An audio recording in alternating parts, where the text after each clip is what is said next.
Roll. Co-pilot on the passenger side, be so fly. Yeah. She so lit, we so high. Just me and my chick, yeah. Just me and my chick, yeah. Co-pilot on the passenger side, be so fly. Yeah. She so lit, we so high. Just me and my chick, yeah. Just me and my chick, yeah. She give me a bit of her love.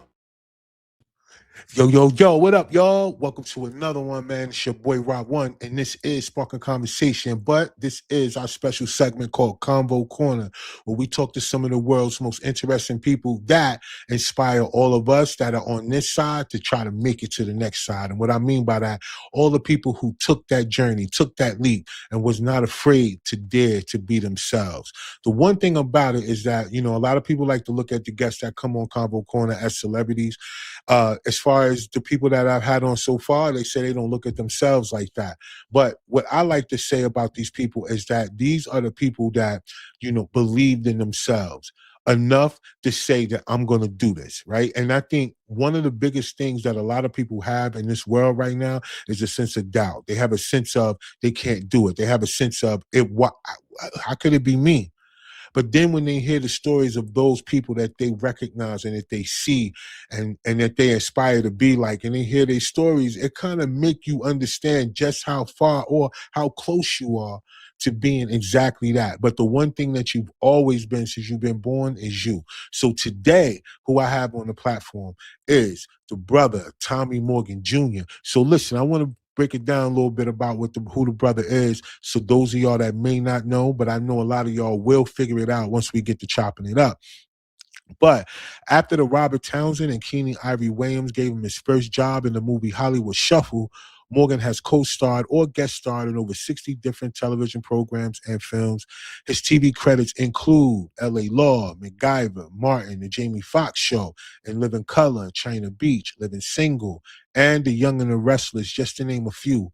Morgan also partnered with his longtime friend, actor and director Blair Underwood, and they formed their company Intrepid, which has sold shows to the CW Network, BET, TLC, Oxygen, and NBC. All right. And the brother also has an Emmy.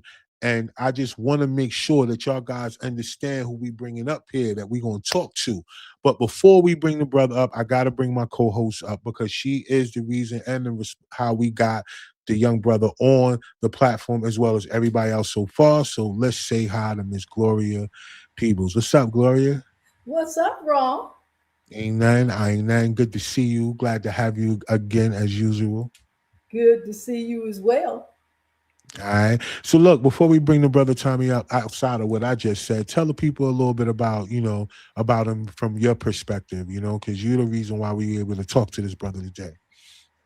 Tommy is just amazing. I just said, there's no words to describe him. He's just, he likes to consider himself as a nerd because in many ways he is, because he's just that brilliant in his mind. And so he's constantly building and he's constantly growing. And he's just an amazing guy. But you'll see for yourself. Let's bring him on. Definitely. Let's get the brother on. Without further ado, y'all, let's get the young man, Tommy Morgan Jr. in the building. What's going on, brother? How you doing? Hey, what's popping? What's popping? You guys good? Hey, we good, man. We good. Glad to have you on the platform today, man. Thank you for having me. I appreciate you. For real. So let's do this, man. Of course I read the intro and all those other things. And so let's talk a little bit, man. Let's because where you are now is definitely not where you've been, but where you've been is the reason why where you are. So let's tell the people a little bit, man. Catch them up a little bit about what's going on in your world.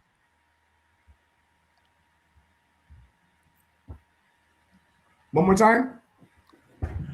Oh yeah, I was saying, yeah, let's catch everybody up on what's going on with you. You know what I'm saying? Like, how's everything going on with you nowadays? I mean, everybody, to know what you've done, but to know how you are right now is a good thing. So let's get into that, man. How's everything going in your world today?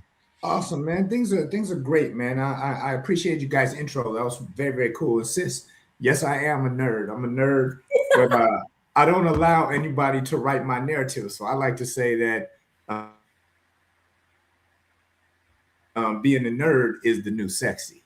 That's what I like to say. But yeah, as far as my career is concerned, I'm always creating. I always. I did a speaking engagement about 2 weeks ago, and afterwards, people want to talk to me, and somebody said, "Man, you guys have sold a lot of shows. What's your favorite one?" I said, "My next one."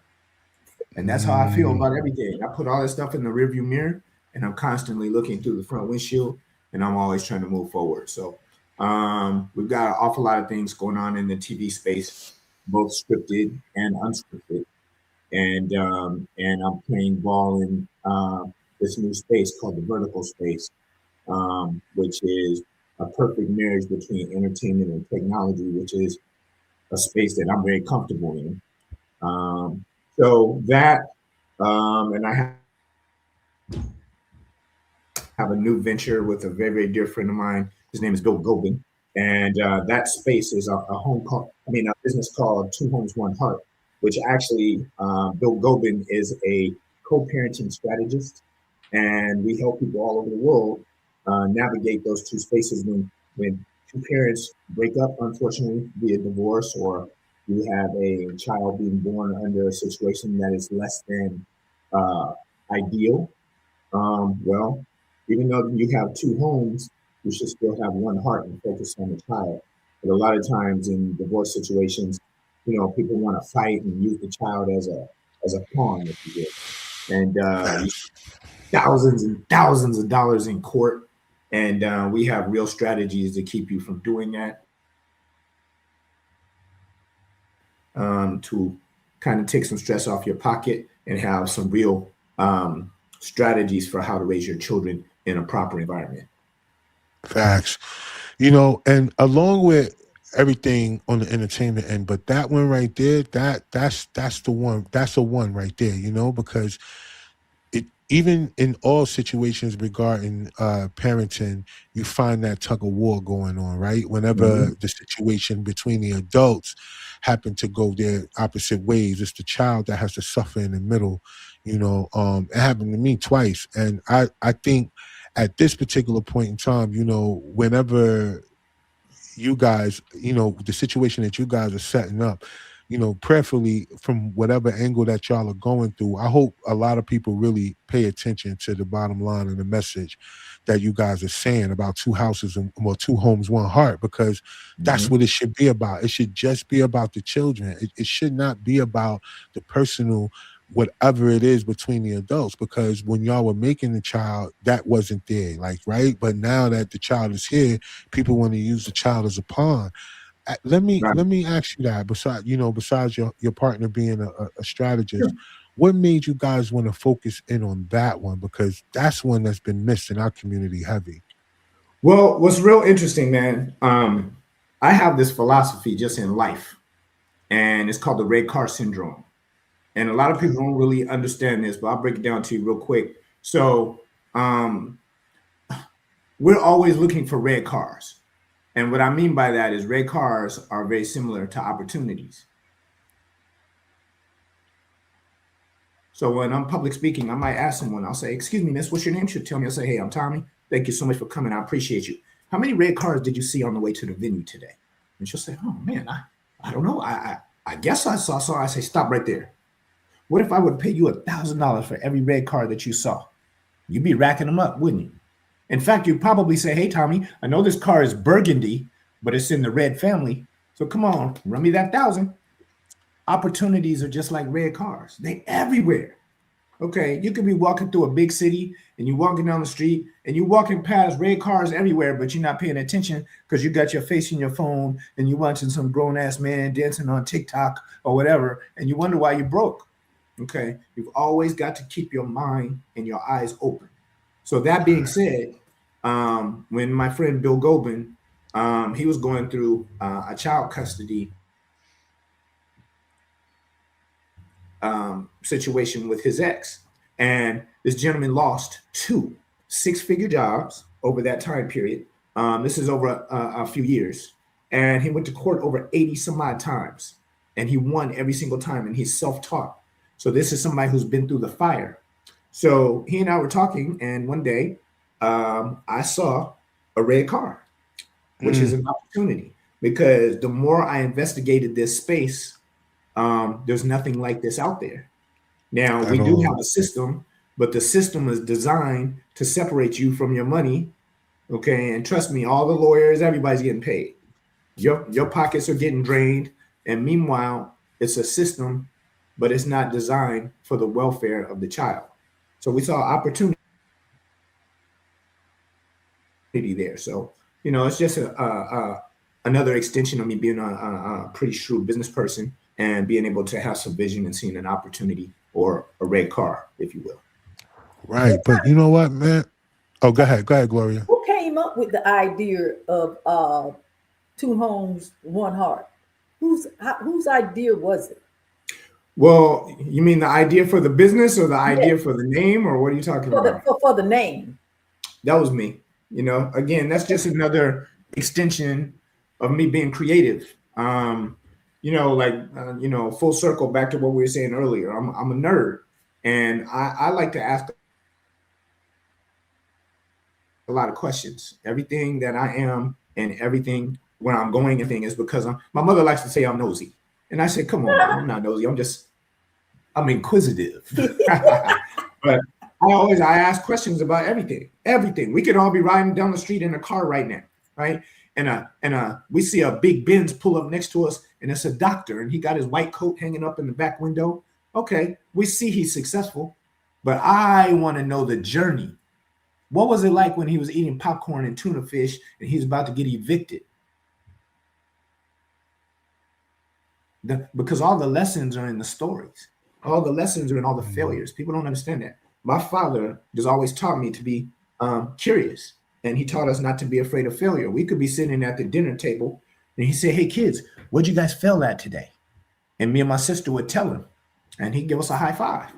Now, I didn't know at the time, but it's teaching me not to be afraid of failure. Because trust me, I have failed at everything. And I think that's how I found myself. Because you've got to, go through some things, and you can't be afraid to take chances, because those who take chances make advances. That's one of my favorite quotes. Now, sure, you're going to jump, you're going to fall down, you're going to get your knees skinned up, you might skin up your elbows and stuff, but God will never let you fall. I believe that. And I believe that we all have gifts, and whatever gifts that God gave you, if you do not elaborate on those gifts or make them come to fruition, you're cheating God. Now, that's just my personal opinion. But I'm just one of those people that, I'm surrounded by creatives. Everybody I hang out with is a creative. So we all have that mindset. Nah, I feel that, bro. Like 1,000%, man. Because first of all, I'm gonna say a couple of things. One of them is that although I know it's easy for people who are creative to look at those things, but the way that you guys came up with that particular platform, I'm gonna say that too. That's purpose driven. I think, God used you a lot of ways to to drop that seed in you for you to even come up with this show, or you and your partner, based on what he went through and based on your creative thought that was put together to make that, because of the people that's going to help. It's going to be even a bigger blessing than whatever it could be creatively, that even maybe come back through financially. I think, just the idea of a person actually saying that, listen, we want to put this in the forefront. We want to showcase this. That's going to help so many people from the background who didn't think they had a voice, didn't know they had a way, didn't know they could fight for it, just thought they had to accept the way the system was set up, because each state is Well, let different. me be clear, And though. all Let me these be other clear. things. Two Homes, One Heart is not a TV show. Well, two Homes, One Heart, I want to be clear, is not a TV show. It's a business that we established for people to get real information, to get real consultation on how to navigate their situation and to stay out of the court system and Oh, save themselves gotcha. thousands and thousands of dollars, and to really have real strategies. So Two Homes, One Heart is a business of consultation for people going through those situations. Oh, gotcha. My bad. I Now, thought you guys was creating the visual on that. Oh man, that was okay. My bad. I'm jumping. That's no, no, what no, y'all no. going to do it. Now Okay, that's so y'all. interesting that you say that. Yeah. We're up and running right now. For me personally, just being in film and television has put me in all these amazing spaces. Um, real quick, like just my story, real quick. I'm completely untrained. Now I went to UCLA, but I never finished school. So technically, I'm a high school graduate. So I do not have a degree of any kind. But what's interesting is I suffered from imposter. And for those of you who don't know, is imposter syndrome is when you acquire an awful lot of success and you feel as though you don't deserve it. And that's me, because I didn't get my education through traditional means. So one day, and sometimes you have people around you who see things in you that you don't even see in yourself. Okay, because I was walking around and it's crazy. Like on LinkedIn, I have a pretty substantial coaching business, and I literally coach people all over the world now. And two of my biggest clients are Pepsi and Hewlett Packard. And I could be on stage with a microphone in front of all these executives at Pepsi, and I'm thinking to myself, what in the world am I even doing here? Because I felt like I'm not really qualified to be there. And some of the executives that I'm speaking in front of all have PhDs and MBAs and PMPs and all those wonderful letters behind their name. And I don't have that. So again, when you have people around you who see things in you that you don't see in yourself. And what I mean by that, I went to lunch with a colleague of mine. He's actually one of my mentors. And I was really nervous. He asked me on a Friday, watch this. He asked me on a Friday to go to lunch with him next week. Okay. And I said, man, yeah, I'd love to go to lunch with you next week. He said, well, Tom, I'm going to call you tomorrow, which was going to be Saturday. And he said, I'll call you tomorrow and let's hook it up. Okay, great. So he calls me on Saturday and we set the lunch for Wednesday. Okay. And we're going to go to lunch on Wednesday. And then my imposter syndrome started kicking in. Oh my God, what's he want to talk to me about? Oh my God, it's got to be something bad. Oh my God. Right. So when I sat down to lunch with him on Wednesday, I told him straight up, I said, hey man, I'm a nervous wreck right now. He goes, well, why? I said, man, because, sometimes I feel like I'm not adequate enough to. He goes, Tom. He goes, knock it off. He goes, first of all, to give you some context, we all sit on my mentor. His name is Michael Palmer. We sit on his executive board. And all the way around the table are men from Harvard, Stanford, Princeton, Yale, Cornell, MIT, Carnegie Mellon, USC, and so on. So I feel very inadequate because I didn't get my education that way. I'm a high school graduate. Okay. So this guy was saying to me, he said, Tom, man, knock it off. Why do you feel inadequate? And I said, well, man, the education level around the table and, on the team is crazy. And I said, I don't feel like I fit. He goes, Tommy. First of all, last I checked, you're the only one with an Emmy. And he goes, listen to me. You may not have a PhD or some degree from some fancy university, but you damn sure have a degree at what you do. And I was like, that's interesting. Right. So sometimes you have to have people around you that see things in you that you don't see in yourself. And you have to have people that uplift you and move you forward. And I think I've done a pretty good job at that because I can hear my father right now. When we were kids, he used to tell us, if you hang out with 9 broke friends, you will be the 10th one. So make sure that you choose your friends wisely. Facts. And so, let's so where you from, bro? Like originally, like where you grew up at? Los Angeles, man. I was born and raised here in LA, a little area called Windsor Hills. A fun fact. There's a gentleman who's one of my best friends. His name is Bentley Kyle Evans. You might know that name because Bentley created the Jamie Foxx show.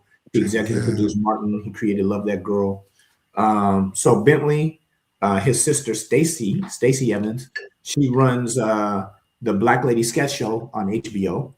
And then there is Regina King. You guys know the wonderful Regina King, Oscar-winning director and actress. And Forrest Whitaker, who's an Oscar winner as well. We all grew up 4 blocks from each other.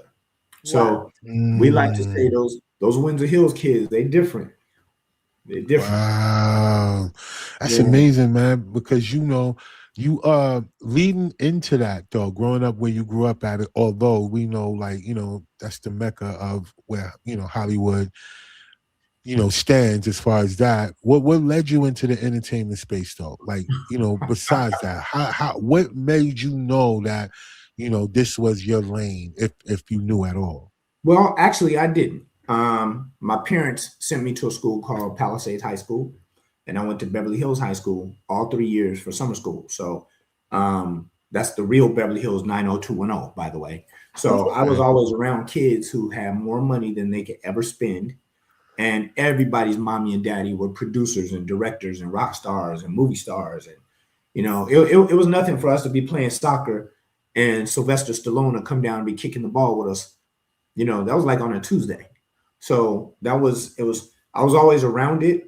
But in my young mind at 16, 17 years old, I didn't want anything to do with show business because all of my friends whose parents were wildly successful, all of them were divorced, man. All of them were. And I come from a fantastic family. So I didn't want anything to do with it. In my young mind, I associated show business with divorce. So I wanted to keep that over there. But my mother always said, you want to make God laugh, tell him your plans because he got something different for you. So I ended up in show business. And this is an even crazier fun fact because to this date, I've co-starred or guest starred on over 80 different titles. I had 2 TV series. I was on a soap opera for a long time. I've never even stepped foot in the acting class. So remember I said I was nosy? Get a load of this. Okay, so I met Blair on a show called LA Law many, many, many years ago.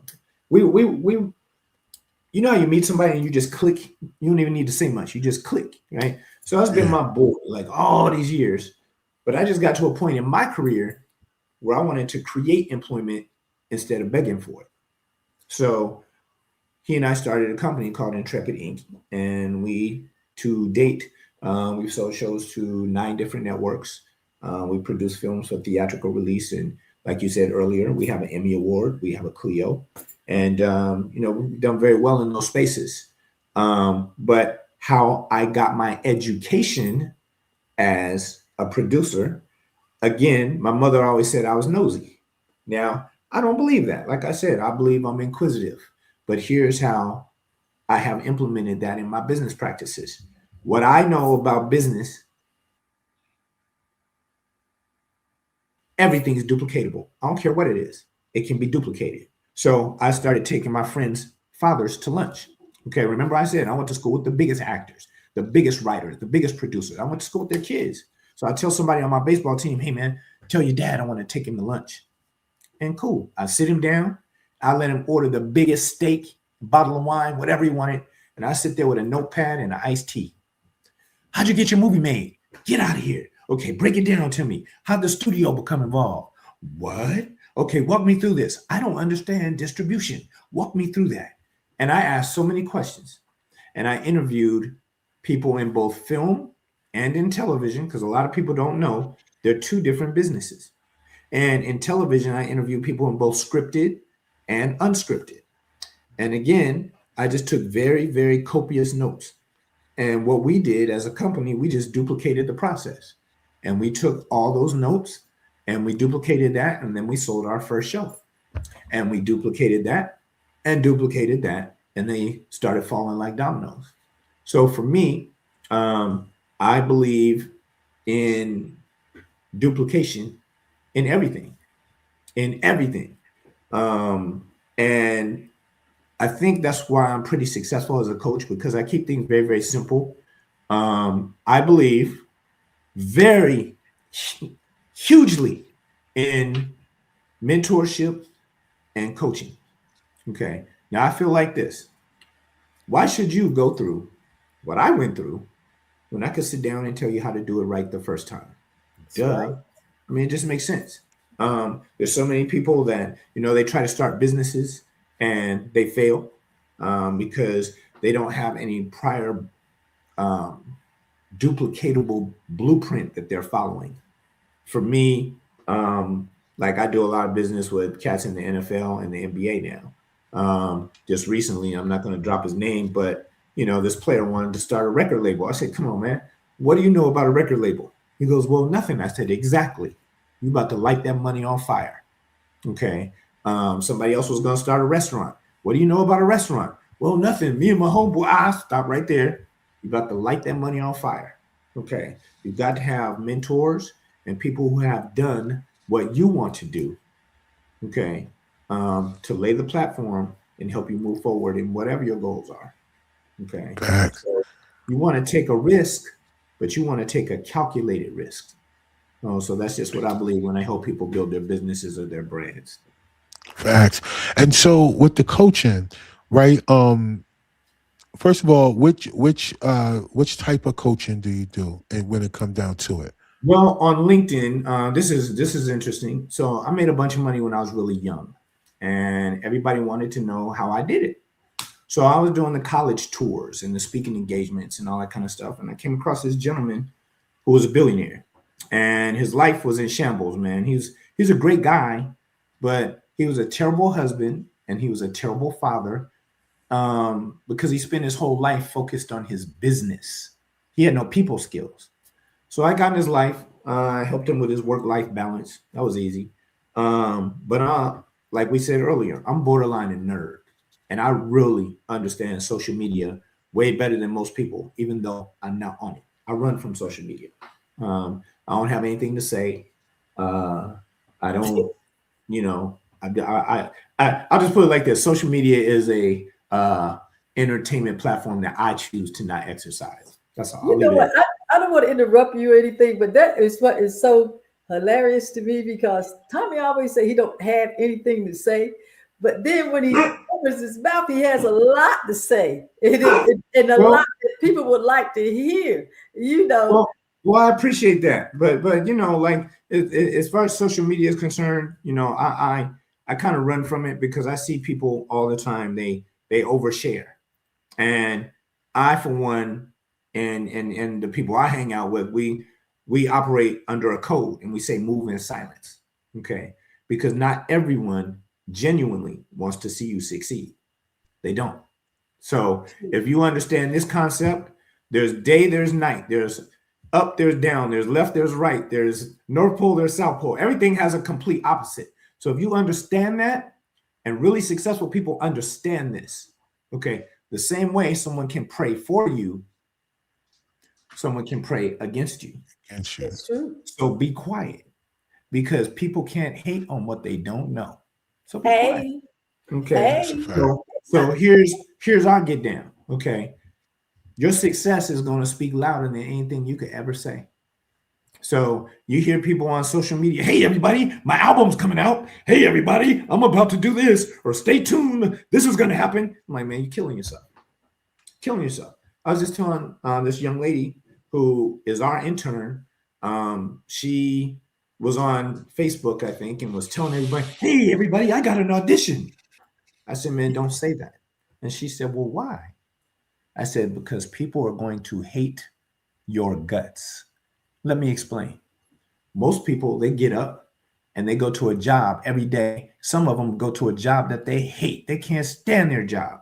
You know why? Because they got to pay their house note, their car note, their insurance. They got kids to pay for, all this kind of stuff. Oh, but you're free to jump up and run down the street and go to an audition. They're going to hate your guts. So just be quiet. Just be quiet. When it's time for them to see your work, they'll see it.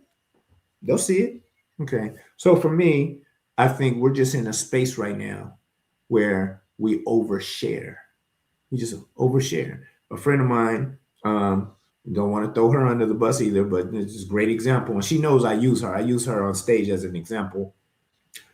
She's a movie star, and she got into a relationship, and she was telling everybody online, oh, I'm in love, I'm in love, I'm in love. And she broke up like 2 weeks later, and everybody was clowning her. I said, see, if you would have shut your mouth, that relationship would have came and went, and nobody would have known a thing. But no, you causing yourself all this embarrassment because you wanted to, do it for the gram and all that kind of stuff. It's like, I just don't operate in those spaces. In fact, living in Los Angeles, this is what I really admire. Like the people I told you I went to school with, I mean ridiculously wealthy kids. Now, I don't just mean rich, because rich and wealthy, they're two different things. Okay. Shaq is rich, but the guy who signed Shaq's check is It's wealthy. wealthy. It's two different things. Okay. I went to school with wealthy kids. In fact, one of my friends right now, his parents own the crocodile farms that provide the skins to Prada. Okay. Wow. These people, they don't live like that, man. They listen, it's really interesting because I guess being an actor, I want to understand the why of everything. That's why I'm so inquisitive. I'm always asking. But here's what's interesting. I feel like I grew up in these two different universes because I go to school, right? And I was around, ridiculous wealth. And I'd say to one of my friends, hey man, those are some nice jeans. He'd say, dude, you like them? I got them on Melrose for $8. Now, for context, Melrose is a shopping district here in Los Angeles, and it's real trendy and artsy, and he might say, yeah, I got these jeans on Melrose for $8. And then I come back where I live. I say, hey man, some nice pants. Yeah, fool, these are Gucci. 600. I'm like, man, how come the kid with the $8 pants lives in a $32 million mansion and your parents are just making it? And you got on some $600 Gucci's and they sitting on top of some $300 Jordans. That don't even make sense to me, bro. It just doesn't make sense. Okay, because if my mentor walked in here right now and jumped on this Zoom, you would probably think he was homeless. He's not trying to impress you. He's not trying to get a job. He's not trying to date you. It's a different type of freedom to me. Freedom. Yeah. Ways. So I was always taught by people of that ilk that they don't want anyone to know anything about them. They don't want that smoke. Okay. Now, one of my very, very wealthy friends, his father said this to me. He said, money talks, but wealth whispers. I was like, oh my God. Oh my God, that is so dope. But it's the truth. I like that. So if you really think about it. Okay. Everything that we have been through in our lives, we're just a walking ball of experiences. And it brings us to where we are today. Okay. So me personally, the things that I have seen and the things that I've experienced, I understand that keeping your business to yourself is crucial to being successful. Because again, the same way that people can pray for you, people can pray against you. So just be quiet and you can navigate through life, quietly, and your accomplishments, they'll speak louder than anything you could ever say. Trust me. Man, it's all validation based on it. That's my motto. I get a lot of kickback from that too, which is crazy that you say that because, for me, it's because it's more so people think you hide stuff, right? So here's the thing, for me, I always talk about based on social media, right? Because the only thing I post is about the business, right? Everything that I do, whether it's the skits or, the clothing line or, the podcast or whatever, that's it. It's no personal, it's nothing. It's everything that's being done, right? And so for the most part, no relationship stuff, no none of that. I don't even post my kids, right? So in that, you get people who will say things, I mean, even in your family or people even around you, like, yo, why you won't show me this, or why you won't do this, or why you don't do that? And it's like, because that's not important. That's not my vibe. My vibe is that's not while I'm on there. If it wasn't for these things I'm doing, I wouldn't even have social media. But I think that's a mindset, right? Because most people just want validation. They want to be seen and they want people to see them, right? Because that's how they get they get their thing off of because of that, right? That's how they get they feel important when they feel like they get likes and comments and shares and stuff like that. Exactly. When it come down to themselves. But for me, if it ain't about the business, or why would you want to be up there if it's not to monetize or to not, market and promote what you have? And I don't get it. And so to hear you say that, and this is what's going to be so great when this conversation comes out, is because people think that mindset come with a sense of secretiveness, or like you don't. Absolutely not. But it's a thing of what it's not their business. It's like, yo, like, why would you want people to know something that you don't know yourself yet, right? Like, and then at the end of the day, the things that you stand on should be what people see, not what you think. I don't know, maybe it's just me, but listen, man, the day that I started doing well in life was the day I quit worrying about what people thought about me. facts. In fact, listen to me, man. So again, my mentor, he drops all these gems on me all the time, and he's always dropping things on me to keep my mind open. And we like to say your mind is like a parachute. It only works when it's open. Okay. So don't be around closed-minded people. So watch this. We're riding in the car one day, and just randomly he goes, Tom, what's the wealthiest place on earth? And I'm like, I don't know, Dubai, Africa. I'm saying all these stupid things. And he let me rattle on for a minute or two. It's a cemetery, yeah. And then he looked over at me. He said, no, silly, it's the graveyard. I said, the graveyard? He said, absolutely. I said, Mike, I'm not following you, man. You got to break that down to me. He said, well, he said, it's the cure for cancer. He said, there's all types of fantastic inventions. He said, hell, it's things that already exist that people have figured out how to make them better. But they say, you know what? I'll get around to it. You know what? On New Year's, you know what? On my birthday. And he said, they die and they take all that stuff with them. So I'm sitting in the car, and when we stop at the light, I'm looking forward. I look over to him like this. He got his hand stuck out like this to shake my hand. So I shook his hand. And when I was shaking his hand, he put his other hand on top of mine. You know, when you do a business handshake and you put your other hand on top. And he said, do me a favor. He said, promise me you will never be one of those people. Never be one. Yeah, man. Now, let me show you what he just did to me. Okay. You know, a handshake is a contractual agreement in court. Yeah. Okay. This dude literally contractually obligated me not to be one of those people and to always finish what I start. Exactly. Every single man. This is 10 years ago. Every time I start anything, I think about it. Every single time. Because he burnt that into my brain. So these are the types of people that you need to have around you. Like I said, all my friends are creative, and all of us are always looking for the red car. Okay. Now, I like to say, I don't have a job. I hang with my friends and make money. I hang with, excuse my French, but I hang with cool people and do cool shit. That's literally what my job is.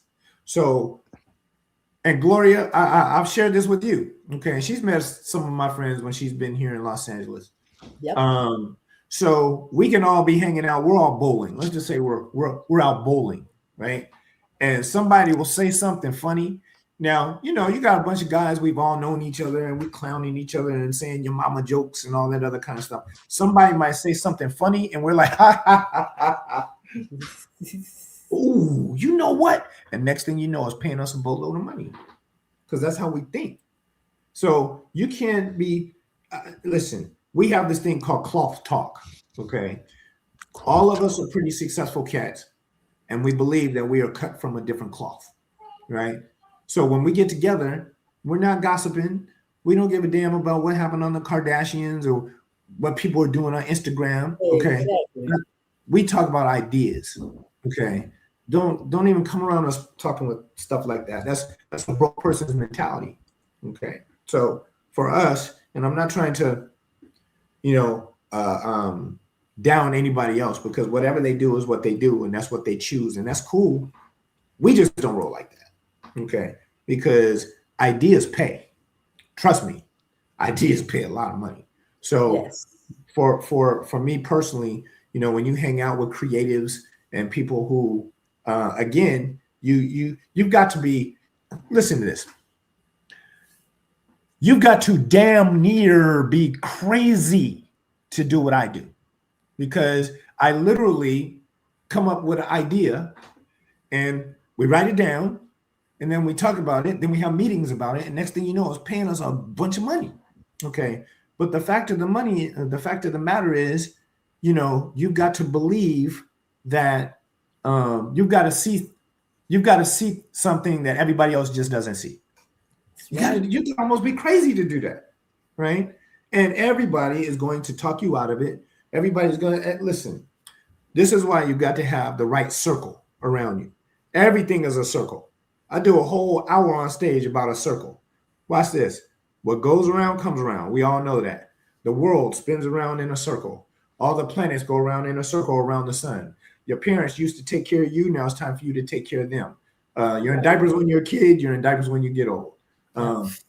Old styles go out. They come back new again. Everything is a circle. Everything is. So if you understand that, okay, great. Then you have to understand who's in your circle.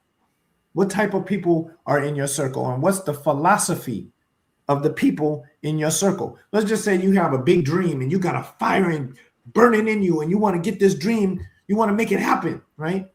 Are the people in your circle, do they put wood on that fire and help it burn? Or are they trying to pee on it to put it out? Okay. So you got to keep your circle tight. So again, you know, back to that philosophical thing that my father said, it's like you hang out with 9 broke friends, you will be the 10th one. Okay. But if you hang out with 9 billionaires, you'll be the 10th one. That's a fact. That's a fact. So, you know, cats that don't really move me or motivate me or anything like that. Like, I know everybody, I love everybody, but the people that I choose to associate myself with, I want to be fed by them. And if you hang out with, how can I say, this is how I like to say it. I'm the dumbest person that works in my own company. And some people hate when I say that, but it's the truth. Okay. I surround myself with some amazing, amazing people so I can just be creative. And I think that that's really important in anything that you do. I've learned that as a very valuable business lesson. I've learned duplication as a very valuable business lesson. Let me give you this one. Okay. And Gloria, I think I shared this one with you. Mm-hmm. So here's how I learned duplication. And if you pay attention, everything around you, I don't believe things happen to you. I think things happen for you. For you. Because everything, there's a lesson in it somewhere, even the worst things that you go through. So I have my own car. So I was probably 19, 20. And I have a friend, he lost his mom when we were 13. So it's therapeutic for him to go outside and wash cars, right? Now, he didn't even own a car. Now, watch this. He didn't even own one. But about 6 of my friends, we'd all park our cars at his house on Saturday morning and leave our keys, and we walk around the corner and go play hoop at the elementary school. So when we come back in the afternoon, our cars are washed, armor all, vacuumed, everything. Now, remember, he didn't even have a car. This was just therapeutic for him. Beautiful day in Los Angeles. Let me put on some music and put on some shorts, go out and wash these cars. Now, for us, it was the homie hookup because he washed our cars. But what we did when we all hung out and we went to the movies, we'd all chip in, pay for his movie, pay for his food. He never paid for anything. So that was kind of our barter system that we had growing up. Okay. Now, fast forward, this dude has over 90 trucks running all over California, bro.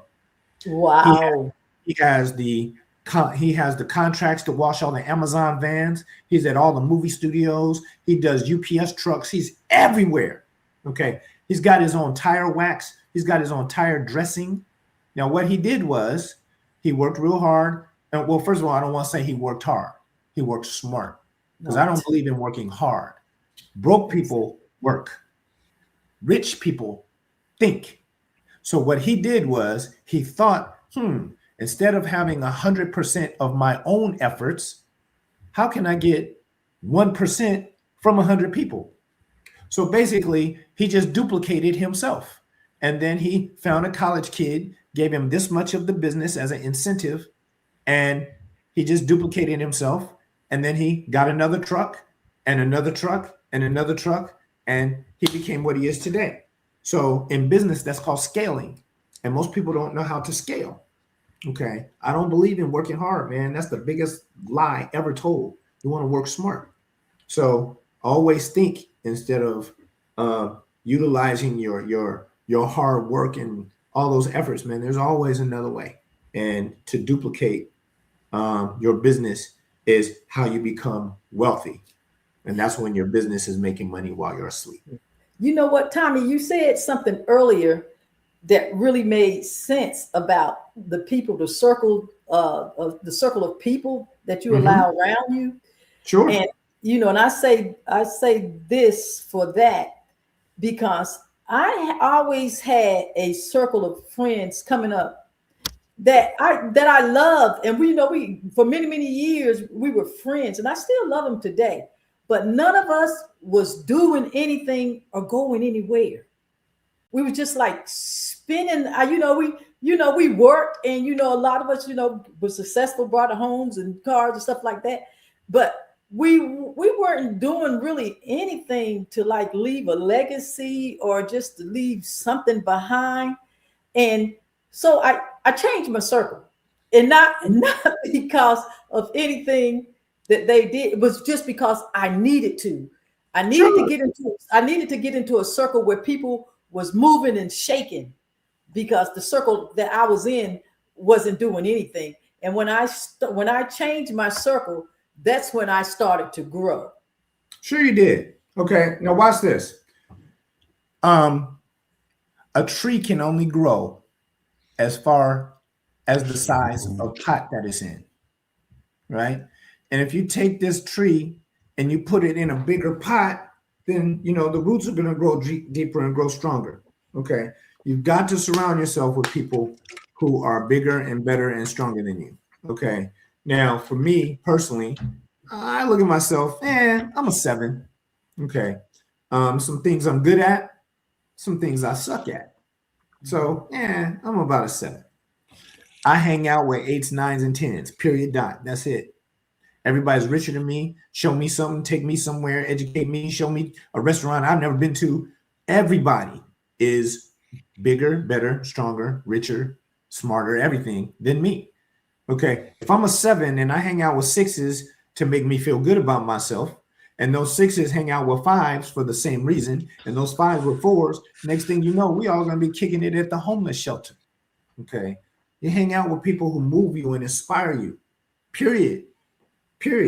Okay. So when you are around people, it's human nature. Like when my friends are saying, "Hey man, I just did this, or I just did this deal, or I just did this and did this," and we share information with each other because we know it moves and motivates and inspires the others. But you don't want to be the one in your crew that's slacking. So I'm like, man, I got to get busy, right?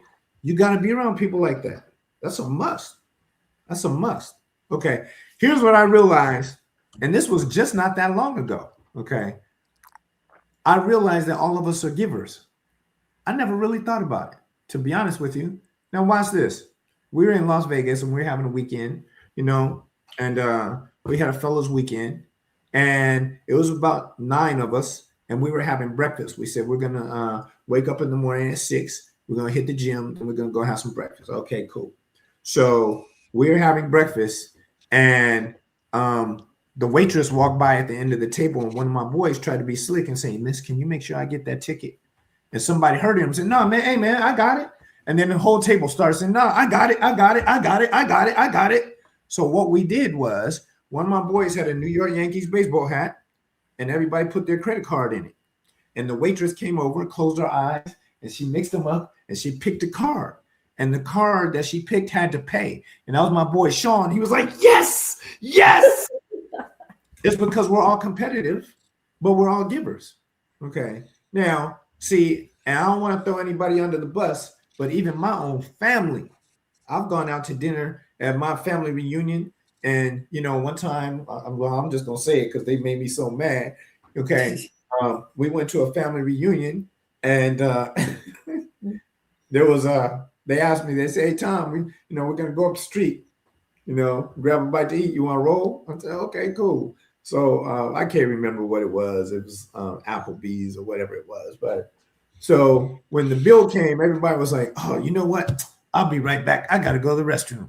I'll be right back. Oh, I left my money in my room." And I was like, "Oh, man. Okay." So I paid the ticket. Okay. You got me once. Okay. But see, you're not going to get me again. But see, it's that dichotomy that I see. Yeah. That And then you hang out with people like, you know, I just saw this thing just the other day, and it was this gentleman. I forget, it was a post. I can't remember where I saw it. I think it was on LinkedIn. And it was this gentleman, and you could tell he was very wealthy, and he was just dropping some jewels. And he was saying, you know what? He said, broke people will sit there and argue over a check. And they're talking about who had what and send me your Venmo and all that kind of stuff. He said, rich people just pick up the check.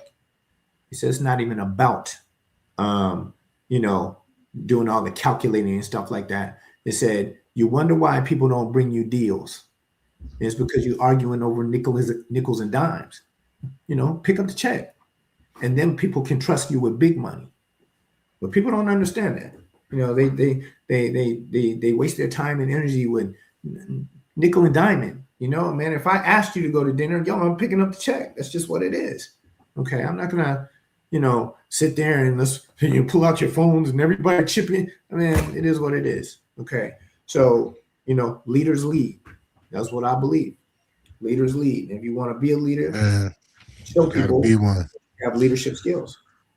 Facts. Man, I gotta come hang with y'all, bro.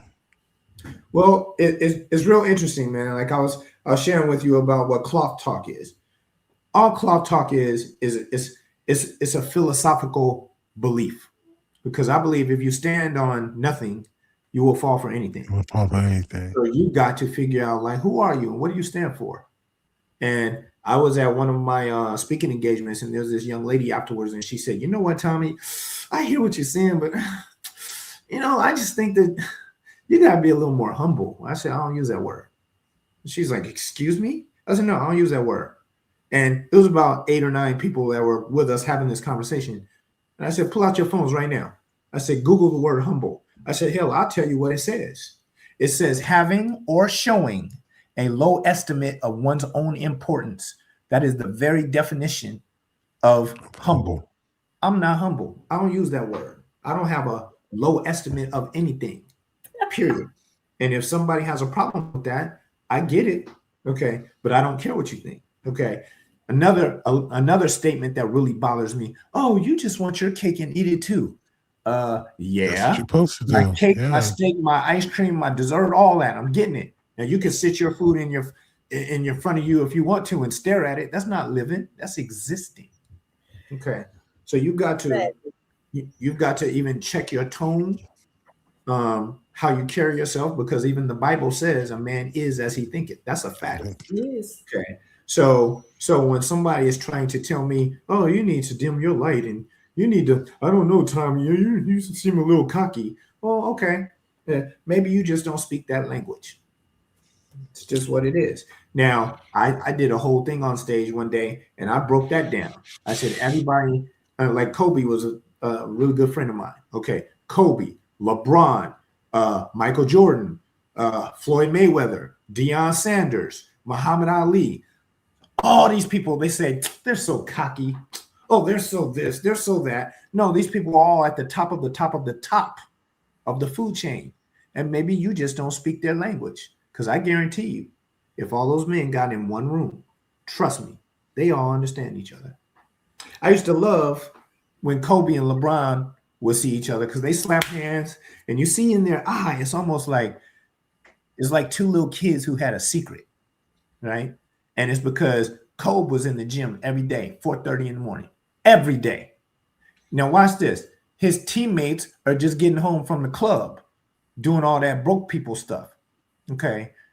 And that's why they call him the Black Mamba. And it's because Kobe was putting in dirty work when everybody else was out asleep. Okay. Now, the reason I used to love when he and LeBron would see each other, it was like both of them had this gleam in their eye, because you know how on the street they say game recognized game. That's just what it is. Facts. Okay. So LeBron will be looking at Kobe, and Kobe's looking at LeBron like, hey, homie, I know you in the gym at 4:30 in the morning. You know why? Because I do it too. Right? Man, listen, there's a price that you have to pay for greatness. That's just what it is. And people say that they want that, but they're not willing to put in the work. Okay, there is no elevator to the top. You've got to take the stairs. That's a fact. Okay. And you've got all these people on like, for me, watch this. So every few years, there's a new trend.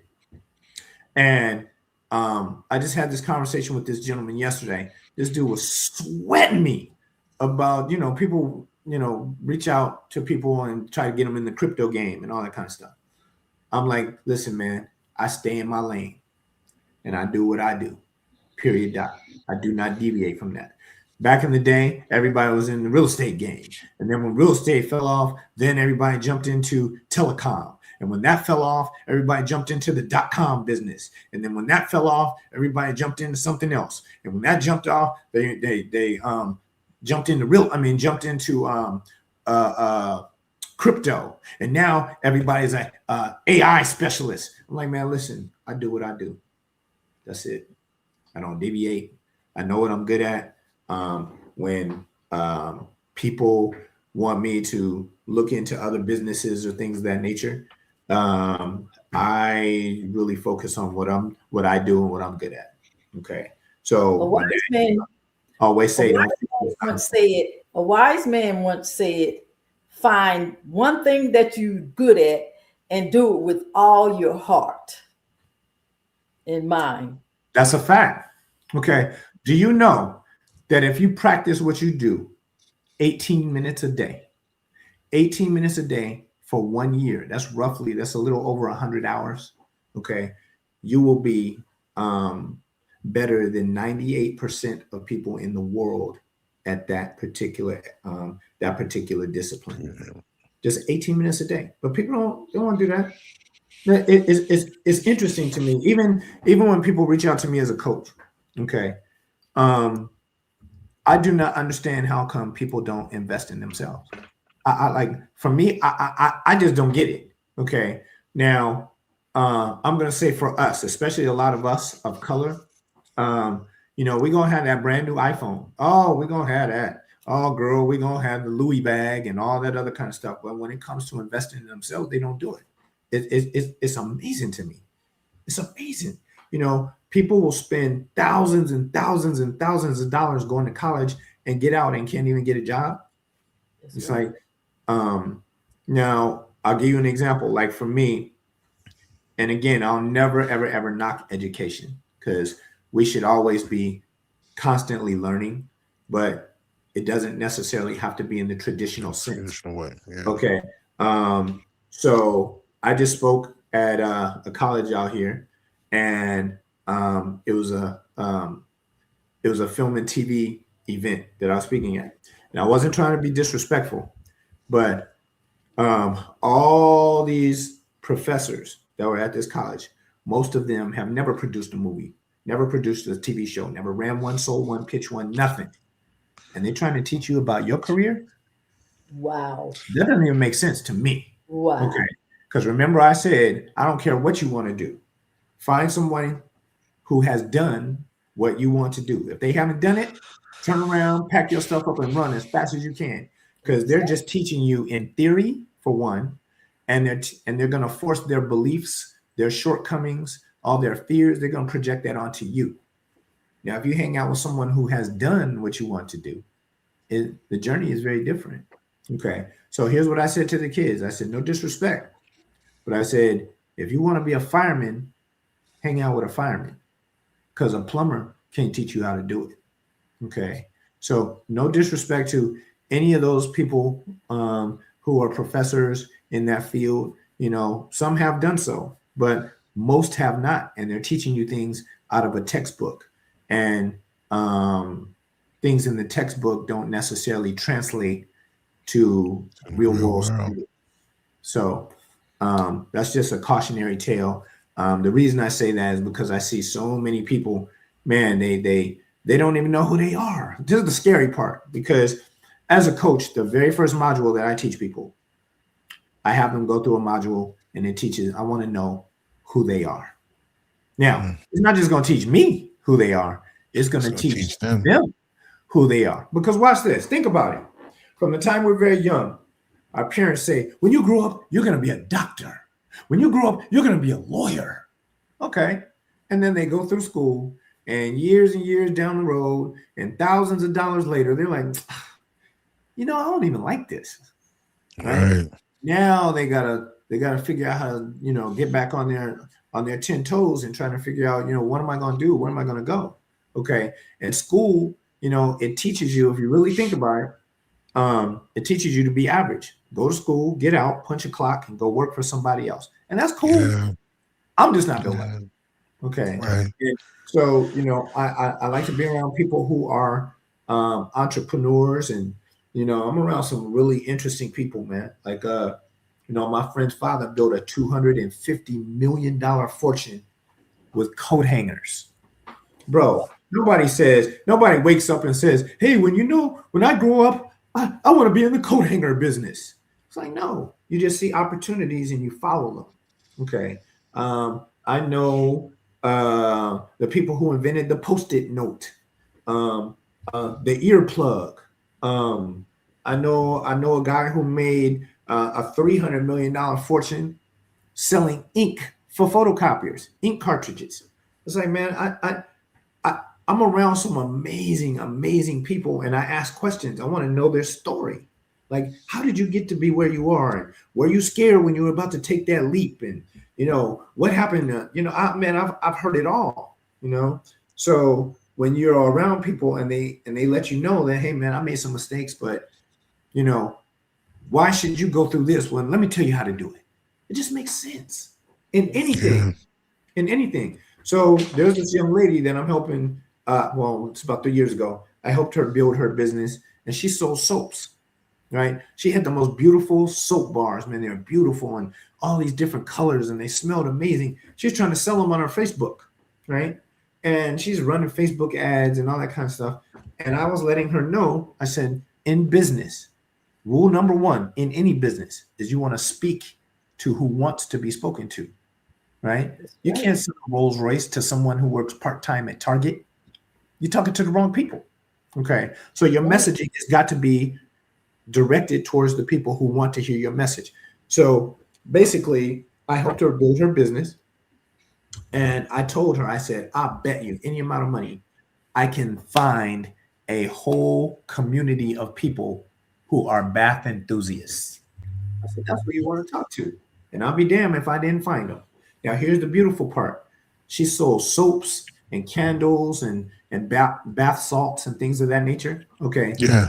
Last year, she did over $750,000 of business. This year, she's projected to do $1 million, right?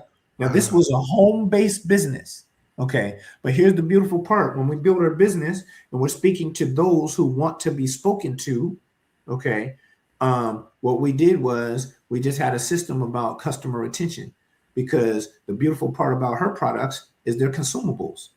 So when you build her business, people buy our products, and then guess what? When they run out, they got to reorder. Okay. Now we made sure that every person on her client roster is a VIP client. And because you're a VIP client, when you reorder, you know what? Or we introduce a new product, you know what? 40% off. And people want to, all sales is advanced psychology. I don't care what it is. Right. I don't care what it is. Sales is advanced psychology, and people want to feel good about swiping their credit card, or they want to feel good about giving you their business. Okay, because again, it's psychological. And I break that down in every way. I don't care what business you're in. Like, watch this. Beyonce just recently had a country album come out, and it went to #1. Okay. Her fan base are not people who listen to country music. Exactly. Okay? It's about her. Okay. Say something bad about Beyonce and watch what the Beehive does to you. What? Okay. It's not about the music. It's about her. Exactly. Okay. And she has a personal brand that people identify with it. Okay. Same thing with Justin Bieber. He has the Beliebers. Same thing with Lady Gaga. She has the Little Monsters. Or Taylor Swift has the Swifties. Okay. Now, when Beyonce's album came out, okay, they not only bought the album, but they bought the hat, the t-shirt, the DVD, the poster, and everything else. And it's because it's all things Beyonce. Sales is advanced psychology. Okay. Yep. So when you understand sales and you understand psychology, you can murder. Okay. Now, to me, I'm just a really good salesperson, I think. Now, I've never sold cars ever in my life, but if I did, I think I would be amazing. Okay, let's just say you and Gloria are husband and wife, and I don't know, you come onto my car lot. Now I've never sold cars, I gotta say that, but I think I'd be pretty good. Watch this. So when you guys come on the lot, I'm gonna introduce myself. I'm gonna say, hey, I'm Tommy. I'll be your salesperson today. If you have any questions, I'll be right over here. Okay.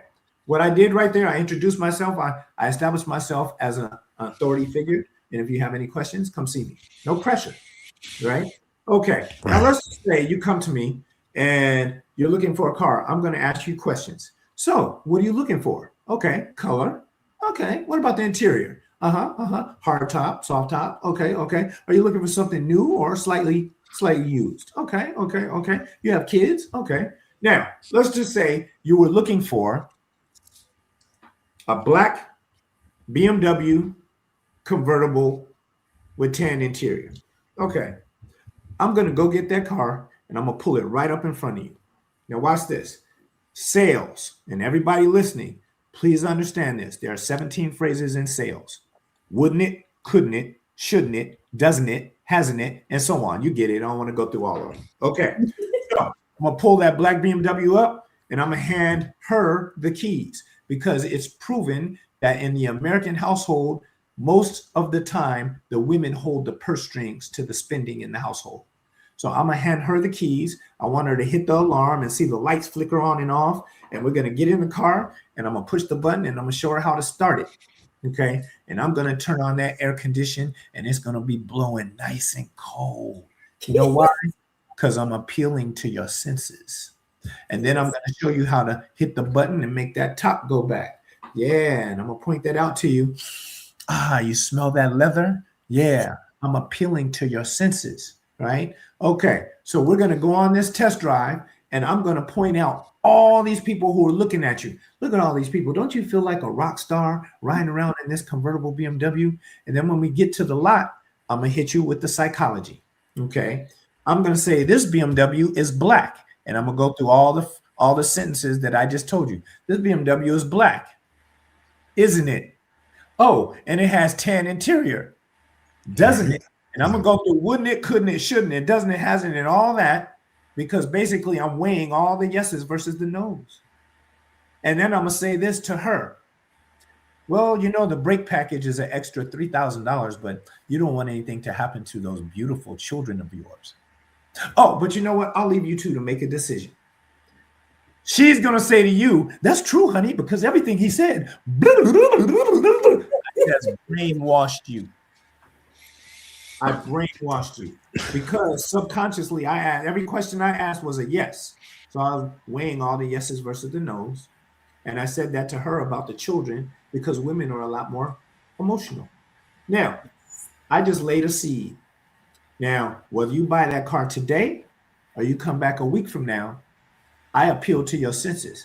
So when you guys lay down tonight and you go to sleep, you're going to be in your mind. You're like, wow, sure was nice driving that Beamer.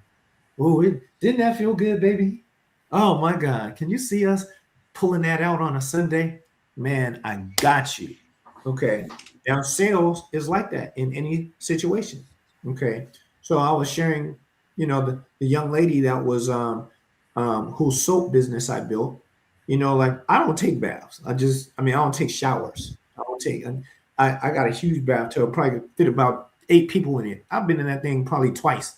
I've been in my house 15 years. Okay.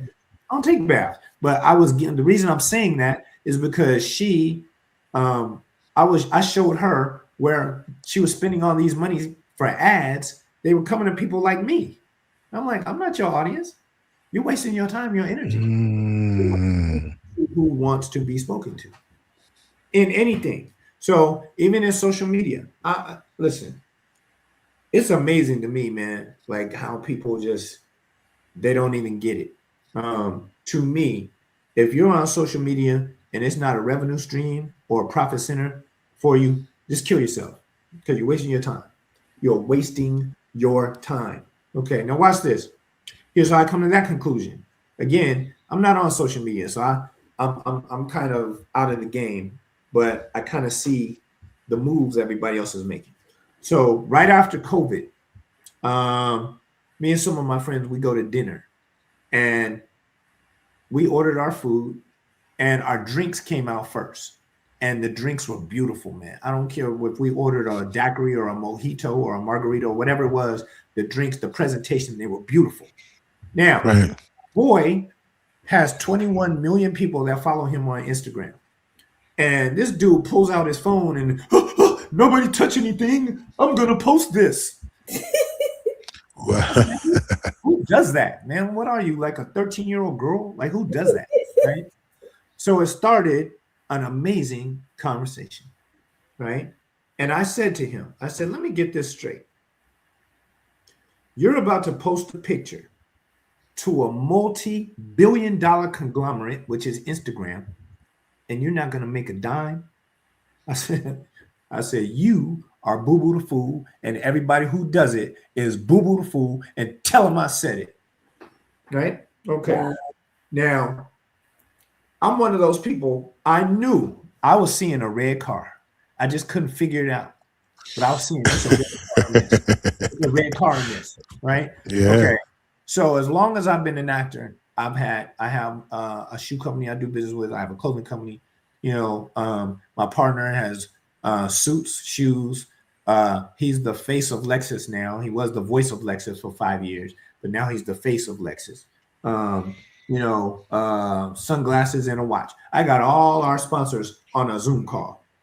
And I said, hey guys, just a quick question. I said, what is your biggest challenge in this COVID environment? Oh my God, Tom, man, nobody's doing print ads. No one's doing commercials. No one's doing voiceovers. Our messaging is not getting through to our consumers. Right there. I said, thanks a lot, guys. I don't want to take up too much of your time. Have a good day. Got off the phone. Started a marketing company. My marketing company was profitable before I even pressed send to even start it. Now, here's what I mean. Okay. I know people who have millions of followers, whether they are in show business or not. Okay. I'm a storyteller. That's what I do all day, every day. Okay. And I understand the value of marketing. I understand the value of talking to the people that you want to talk to. Now, here in Los Angeles, there's a street called Sunset. You can drive up Sunset. Some of the billboards that you see when you're driving up Sunset, some of these things cost $100,000 a month. Wow. Who's that for? Like, think about it. We could all be driving down the street and we look up at the billboard. It might be a beautiful woman in a bikini standing next to some tires. Yeah. Okay, I might look up and say, wow, she's cute. That's not going to make me go buy those tires. Tires, right. You rush out to Bridgestone or Firestone and go buy those. Oh, okay. So basically, in my mind, you just burned $100,000. $100,000. Now, who's that billboard really for? Now, for me, I know how to create what's called a call to action on social media. Like if you call to action is to make you act immediately. Like if you say, right. if you know, let's just say Gloria is some big, huge superstar singer. And if she says, listen, my tour starts on Friday, but right. If you go on my website right now and order tickets to the concert, you get 30% off. That's a call to action. And that makes people okay. And deeper than that, when you do things online, if you do it smart, okay, I know who you are, whether you're male, female. I know what part of the country you live in. I know what your demographic is. I know what your it's called your psychographic. And for those of you who don't know what a psychographic is, if you go to CVS and you might just buy a candy bar and they give you a 2-foot long receipt, okay, look on the back of it. Most people don't even look. It's all products that you use. Okay, they know that you like Hershey bars. They know you drink Pepsi. They know that you like Ivory liquid, because every time you buy something and you swipe your credit card, it's getting logged and it creates what's called a psychographic on you. Okay, so that's how people understand, you know, your buying habits, you know, what you like, what you don't like, all that kind of stuff. And a lot of people don't really understand. So this is why I'm so careful about social media. Back to this, Gloria, and I said, I'm a nerd. See, I understand how all this stuff works, because think about it. When you're on Facebook, You're like, I'm an Aries, and here's my favorite color, and my favorite TV show is this, and I'm single. Yo, I don't give people information. I'm not gonna do it. Okay. And then people wonder why they're in situations that they're in right now because they talk too much. Talk too much. That's what it is. Yeah, you really have to be wise, when using, because social media is a blessing and a curse. So you really have to be wise when you're using social media. I think it's an amazing tool, but I have literally seen husbands and wives get into beef and then they take it to Twitter. I'm like who does that? Right? Who does that? Right. Yeah. I don't understand. There's so many people who are so thirsty. Okay. Now, I was talking to my friend Bentley just the other day, and we were talking about, how social media has changed the tone of everything because, back when I was young, there were 4 TV stations. It was ABC, NBC, CBS, and Fox. That's it. Right. Okay. So now, back then it was all very heavily regulated by the FCC, the Federal Communications Commission. Okay. Right. And now you have crackheads with YouTube channels and nobody knows what's true and what's not true. And people are just saying whatever they want to say. And God's really, when I stay far away from that, man, that's noise to me. That's noise. Yeah, man. Okay. Yeah, I don't like, I just believe in staying focused and, surrounding yourself with people who benefit you. Like, what do I care who, there's this big thing right now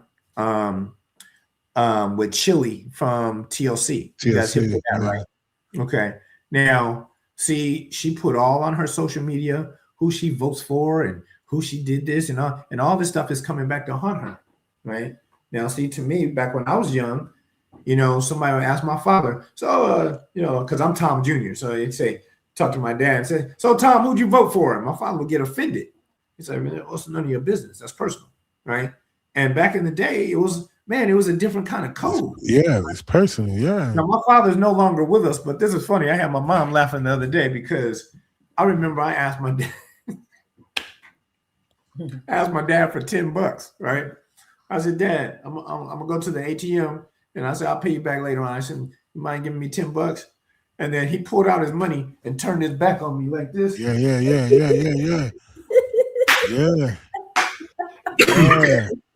Old school. Yeah.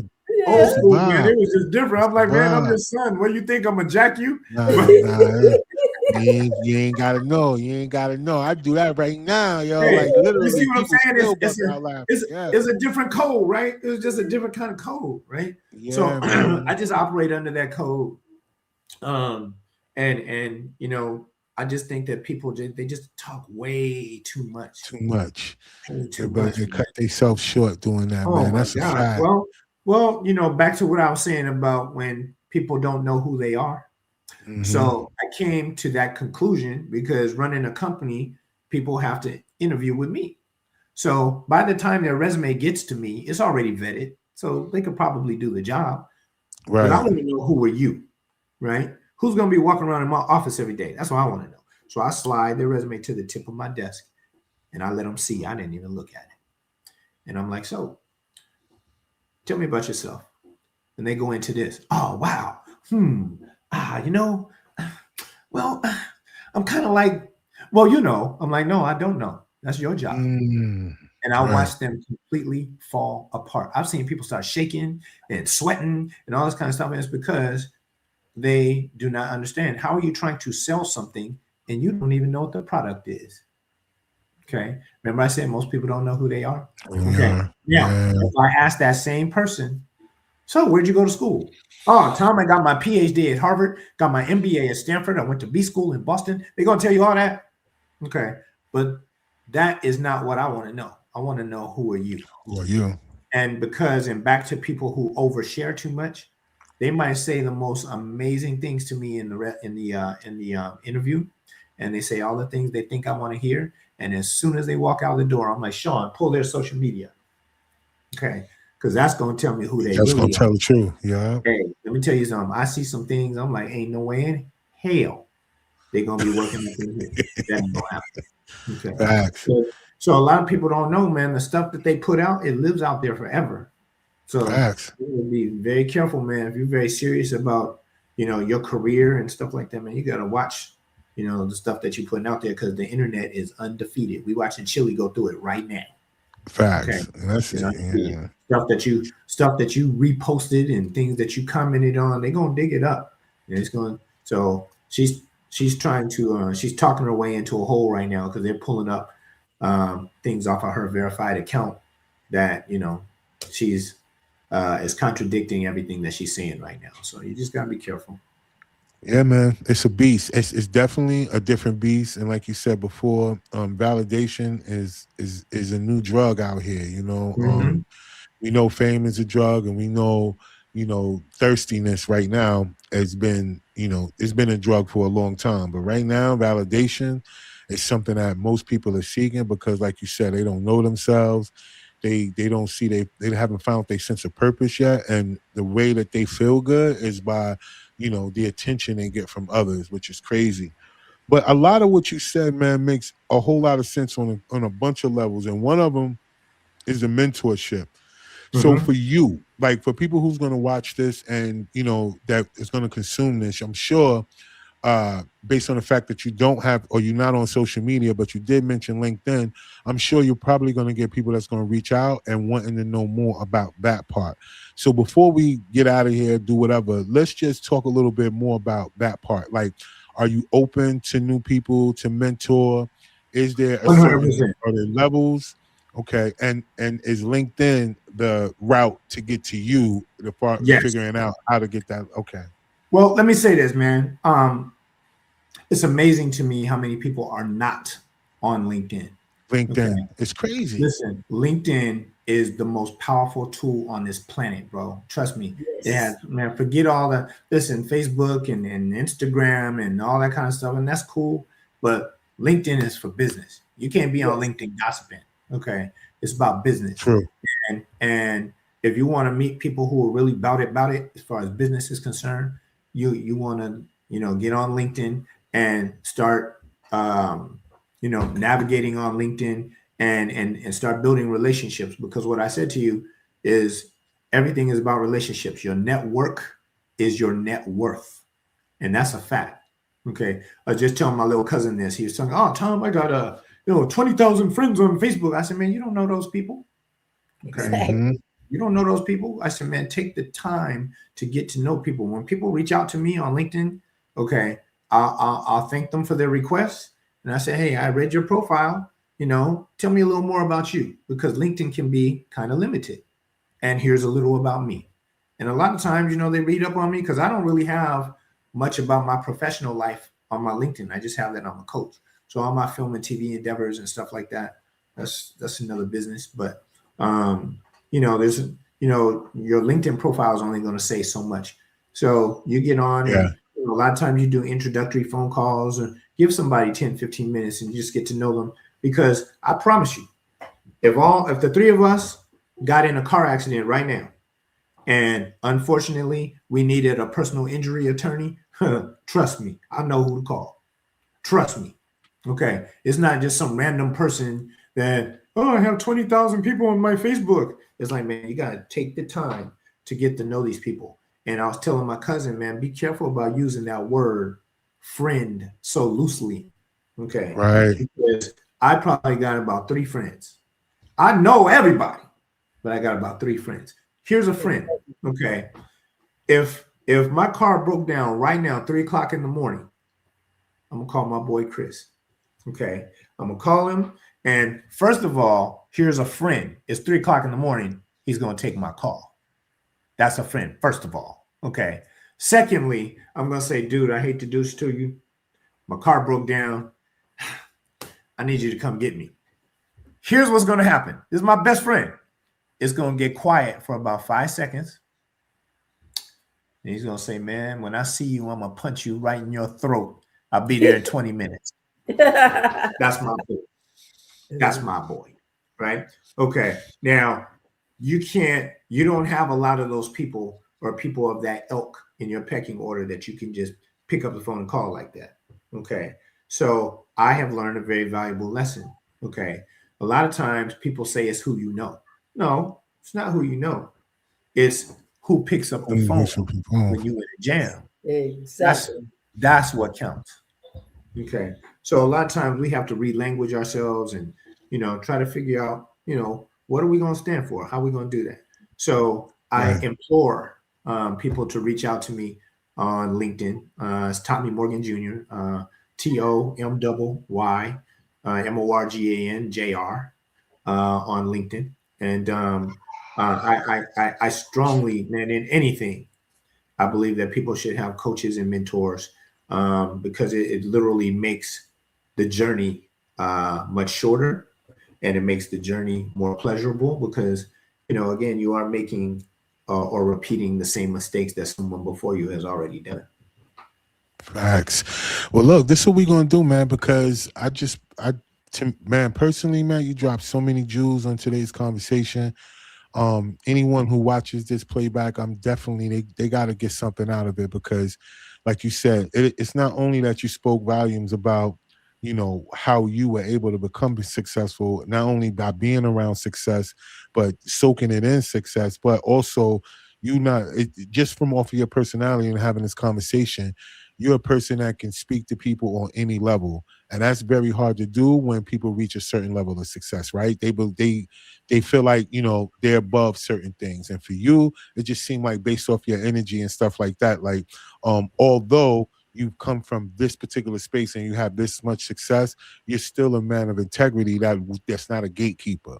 And a lot of people, they do gatekeep. So I hope, if not nothing else, that most people that watch this playback, because it's going to be a lot of people who watch it, that they go ahead and reach out to you and don't play with you, right? Don't just reach out just to try to act basic, but try to figure out if a mentorship program with you, it will work. Because even me, like as this conversation, I just kept thinking more and more like, yeah, so this is going to fall right in line with everything that I'm already doing, right? So I need that extra step because right now where I am that, and the whoever that's above me ain't doing what I'm doing, right? So I got to get to that other space too. So well, let me speak on the gatekeeping thing real quick. You mind?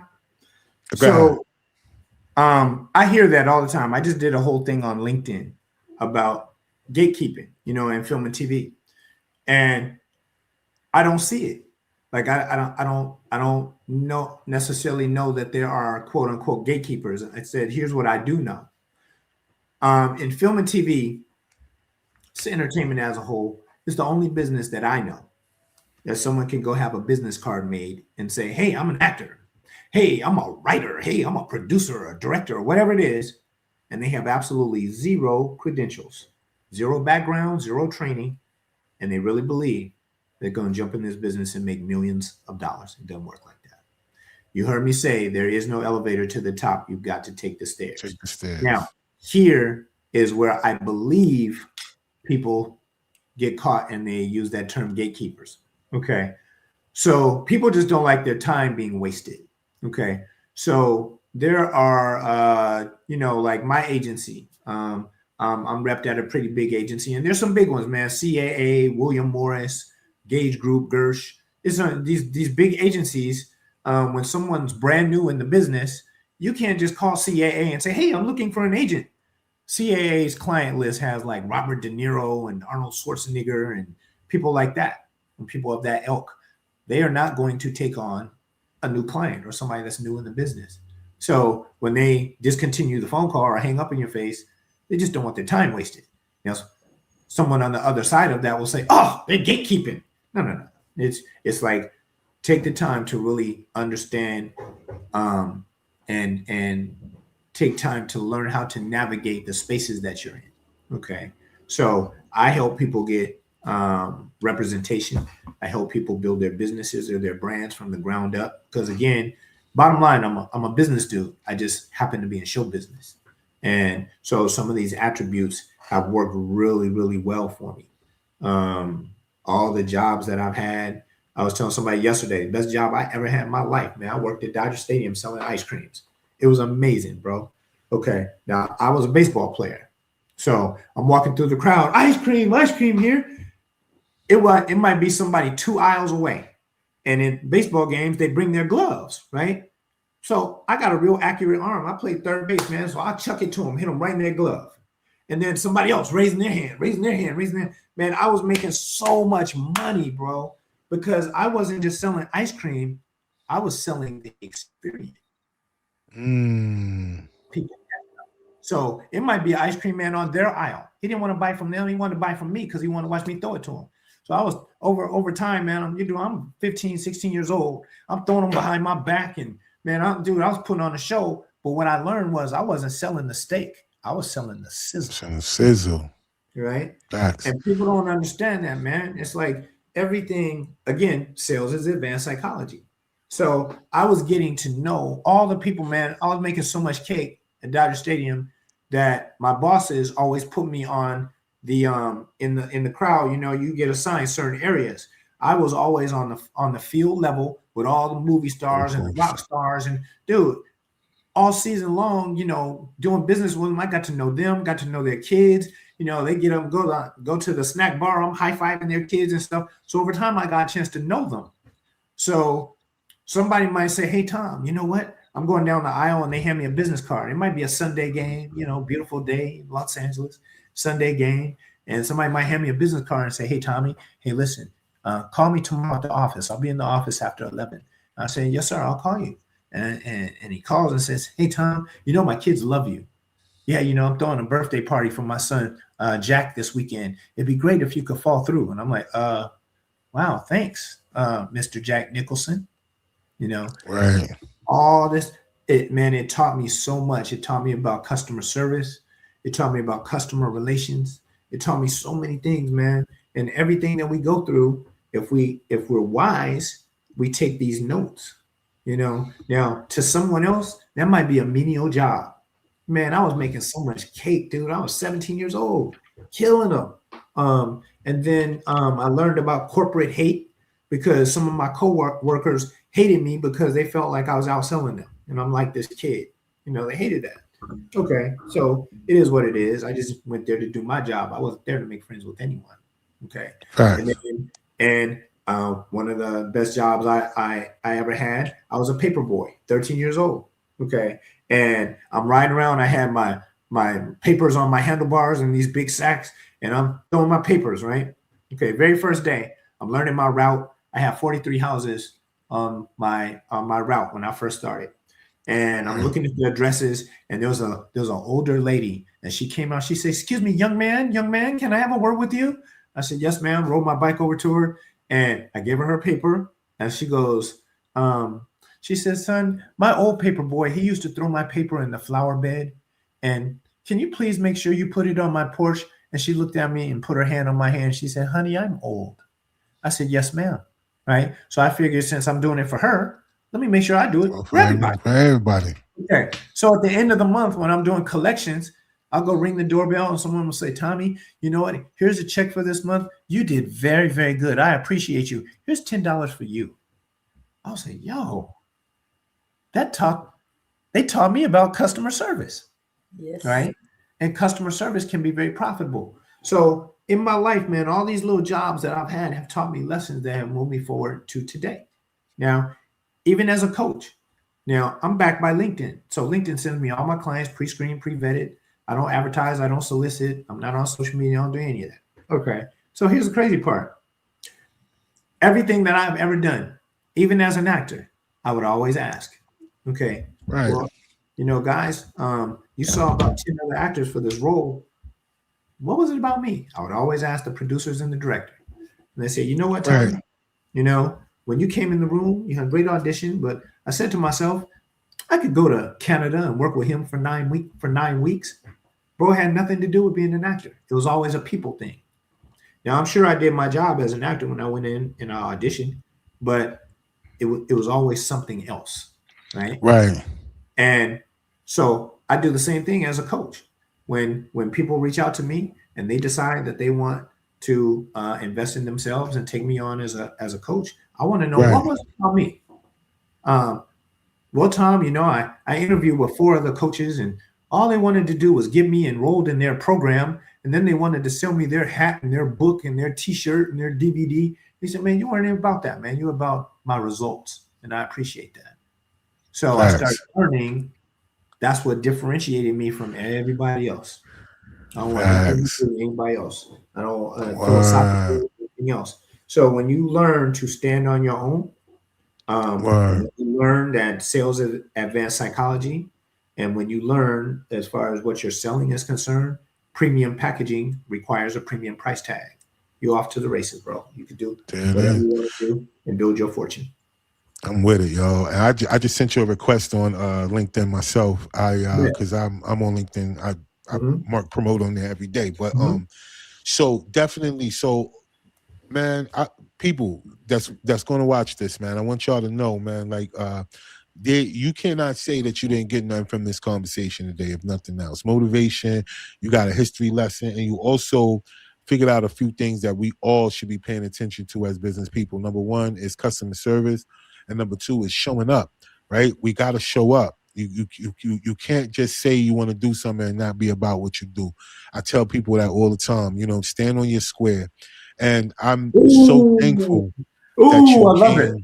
came. Word. I'm so thankful that you came on the program, man, and you blessed us, man, with that information I because, like I appreciate that, said, man. Can I say yeah. something before we wrap though? Go Okay. ahead, go ahead. Man, listen. Well, first of all, thank you so much for having me. So No much, doubt, man. bro. No Um, doubt.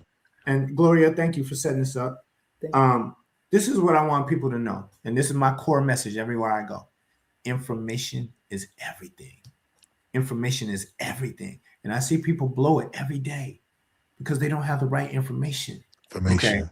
So however you get it, whether it's school or whether it's on your own or like, because I always knew what I wanted to do. So when everybody else was out shaking their ass at the club and doing whatever they were doing, I was doing the dirty work because I knew what I wanted to do. Right. Right. You got to sacrifice it. Whatever you want to do, you've got to sacrifice. That's a fact. But watch this. Here's what I mean by information. Gloria, would you jump out of an airplane for $1 million cash? No parachute. What's your answer? Quick. No. Okay. Stop right there. Stop right there. Remember, I said $1 million cash. You just shot yourself in the foot because you should have said, well, hold on, Tommy. What kind of plane is it? Oh, and deeper than that, is it on the ground? Right. True that. Is it in the air? If I Where is told it, you, man? if I told you that, yeah, it's just a little crop duster and yeah, it's on the ground. Okay, so you jump out 3 feet. Here's your $1 million cash. But you didn't get all your information because if I gave you that information, it would drastically change your answer. True Yeah. that. True Okay. that. So people got to understand, ask a lot of questions. That's where that being nosy comes from. Okay. Because being nosy has made me a whole bunch of money. And I tell people all the time, be nosy. Be Good nosy, example. ask questions. Great example. Because sometimes everything is not as it looks. Looks. Okay. Or how it's perceived to be. So when you ask all the right questions, you're able to form an intelligent opinion as to how you want to answer that question. Make sense? Another Ask questions. jewel. Be Ask nosy. questions, man. Dang, yo, see another jewel, even on the way out, man. I don't know, man. Listen, that coach, listen, y'all, whoever you take on as clients, man, they got to be successful after that, man, because you know what I'm saying, you keep dropping them, just keep dropping them, man. So look, I ain't gonna hold you no longer because I don't want you to charge me yet, and we want to get into it, right? Because right now you going into it, it's like, all right, Rod. Now normally for an hour I do, you know what I'm saying. I don't want to get on your bad side early. I want to, No, you know what I'm that's all saying, great. make the best impression. But definitely, I want all of y'all that's watching again, like I said, you know what I'm saying. Pay attention. Do not let nobody tell you what you can't do. Don't let them project their fears on you. A lot of these things that we got out of this conversation today.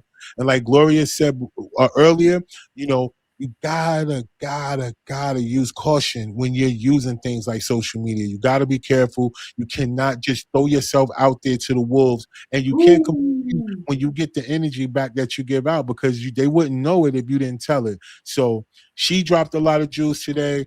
Tommy dropped these jewels today, and I hope for the rest of y'all that understand that Spark-N-Conversation is here for y'all, and this is what we do on this platform. We give it out. So thank you so much, Tommy. Again, Gloria, you know how we get down. My pleasure. And we'll see you on the next Combo Corner. And until next time, I'm going to say peace out here to everybody. Peace. All right?